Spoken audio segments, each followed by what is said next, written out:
नमस्कार दर्शक बंधु पाणीपाग अपडेट रे आपनको स्वागत।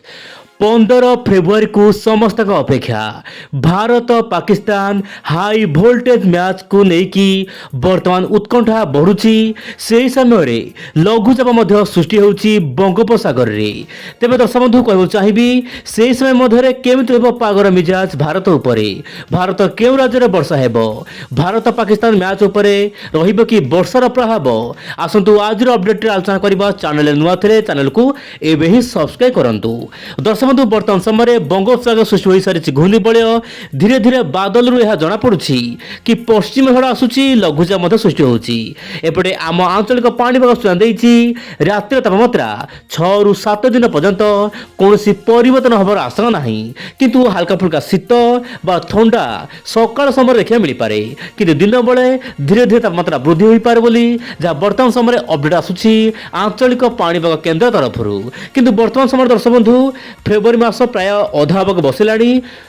गत 3 मास है राज्यर वर्षा देखा मिलूना, किंतु वर्षा को लेकिन कौन हो बड़ खबर आप देखु।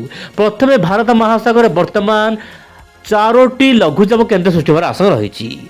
वर्तमान समय आप देखिपे मोबाइल स्क्रीन रे गोटे घूर्णिबलय श्रीलंका तले रही, तापर घूर्णिबलय भारत महासागर रही, आउ एक घूर्णिबलय इंडोनेशिया पाखे रही। तेज दर्शक बंधु 4टी घूर्णिबलय लघुचाप रूप नहीं पारे, किंतु बंगोपसागर लघुचाप बर्तमान घनीभूत होगा पाग अनुकूल हो पारे बोली जहाँ मॉडल आकलन करुछंती।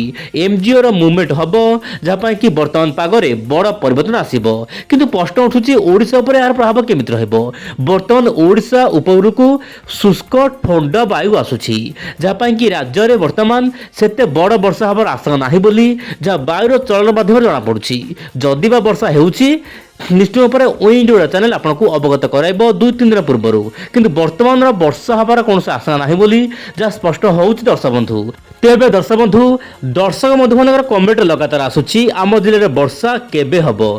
तेज दर्शक बंधु कहना चाहिए वर्षा गोटे प्रकार पाग अनुकूल हवा दरकार, किंतु वर्तमान पूर्वल वायु से जाऊना एवं दिन तापमात्रा वृद्धि होना वर्तमान समय जी वृद्धि होती दर्शक बंधु संध्या बा राति समय ताहा परिवर्तन हो जाऊँगी। सामान्य शीत रोचे, सामान्य ठंडा देखा मिलूँ, काकर वर्तमान समय देखा मिलूँ, किंतु पश्चिम भारत सामान्य भिन्न रोचे।